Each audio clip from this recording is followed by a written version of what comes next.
removing someone's passport, that might be. Yes, I mean, we'd have to wait for Matt Hancock to join us before we could work out why they elected to go down this path. But let me just pick you up briefly, if I may, on that contention that it's not a deterrent, because I think it would deter me if I were tempted to go down that path. The death penalty is not a deterrent, is it? So this was hardly like to be a deterrent either. I shall pick you up on that, I think, because I think that the death penalty generally... People still commit murder. No, I know they do, but and I know that murder is premeditated by definition, but you and I both know that the crime passionnel, the red mist descends. Nobody ever contemplates committing a murder and then thinks, I think this is your argument, and then thinks, well, I'm not going to do that because the death penalty exists. They do it because they think they're going to get away with it, or because they've lost control of their actions. I don't think it works in this context, because if I woke up in Portugal this morning, and if by driving to Spain and jumping on a plane there, I faced a possible £2,000 fine, I might well roll the dice, David. Not me personally, I'm just using myself as a guinea pig. If I knew that the passport was removed, but that's not on the table. I'm going for the 10 years. I think it does work as a deterrent. I think if I woke up in Portugal this morning and was thinking of driving to Spain and flying back to London from Barcelona, if a £2,000 fine was the worst that could happen, I could suck that up. If 10 years in jail was the worst that could happen, I think I'd stay in Portugal. No? Possibly, yes. Yes. But always people who are going to say they didn't realise or they didn't know about it or well, something. That's not a defence. Go on, sorry. No, but is the government actually going to carry through with this? That's what my point. No, I don't think it is. I think it's highly unlikely that anyone will be sent to jail for breaching these rules, which I don't know if that makes a mockery of the whole thing or whether it kind of... To me, if you're not going to yes? carry out your threat and send people to jail for 10 years, then it's pointless. It's impractical, is my sort of main and then thrust, I suppose. And I would think that taking away someone's passport was much more effective. Yes, no, I know you're. I'm not.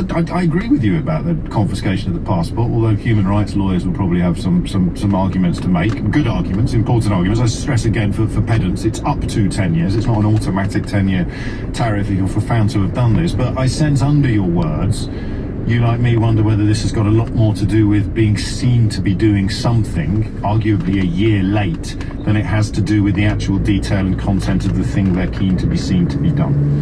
I agree with that. I just think it's inappropriate. It doesn't make a lot of sense to me. No. No, well, I mean, we shall try and make more sense of it. 0345 6060973 is the number that you need. And that's 1,750 quid for quarantine.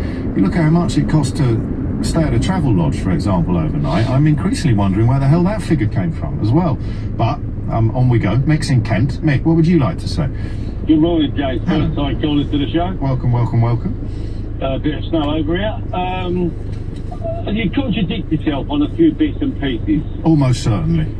Because if we don't put some kind of penalty in place, yeah, like the threat of a prison, if it's carried out for 10 years, that will never happen. But no.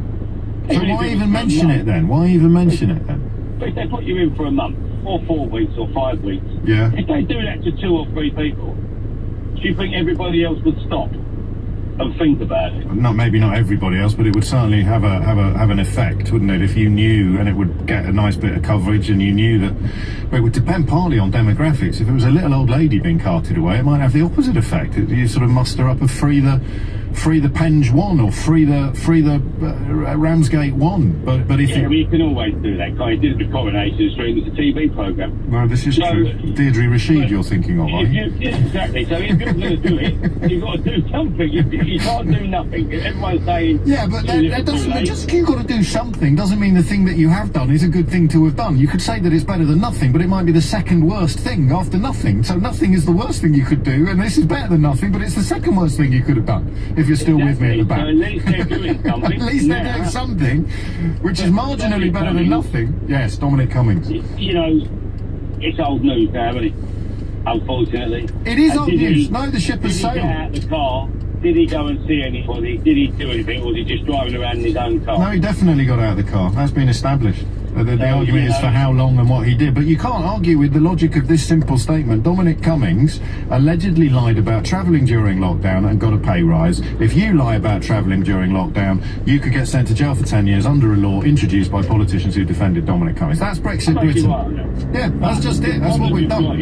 You've got to have something in place. I know. And I think, like you say, the threat and the hotels are only going to be the ones used around the airport itself. Yes. So you can't travel off miles to the local travel. And it sends out a message. So maybe the message is more than the medium. The message is, this is serious, lads. We might have said for most of the last year it was impossible or ridiculous or unnecessary, and we're obviously not going to admit that we were wrong when we described it as impossible or ridiculous or unnecessary. We're going to do what we've done with Dominic Cummings and just hope that you forget, while we crack on with doing the polar opposite of what we spent most of last year saying was ridiculous, unnecessary and wrong. But now we're doing it because it's serious, and those of us who've been calling for them to take it more seriously since day one, we're in a slightly hypocritical position today when we suggest that they are going too far. Great points from Meg. Holly Harris is here now with your headlines. Holly Harris! Flat owners affected by the cladding scandal has found 1 in 6 are exploring bankruptcy. The findings have been released ahead of a government announcement later on more funding to pay for the removal of flammable cladding 3.5 years after the Grenfell Tower fire. A cabinet minister has defended government plans for prison sentences of up to 10 years for returning travellers who try to avoid strict coronavirus quarantine rules. Grant Shapps says strong action is necessary to prevent new mutations of the virus entering the country. And Clarence House has announced that Prince Charles and Camilla have had their coronavirus jabs. The Queen and Duke of Edinburgh got theirs this month. The weather, another cold day but less windy in the north, some good sunny spells in the west, more snow showers in the east, a high of 3 Celsius. LBC. Find the credit card you've been looking for. Quick check.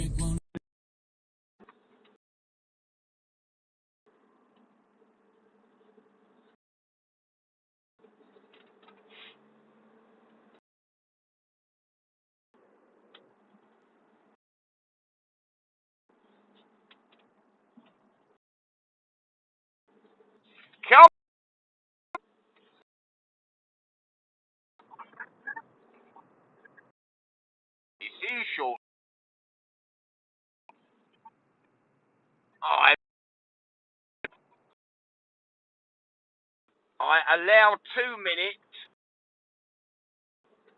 Jolly good. See you soon.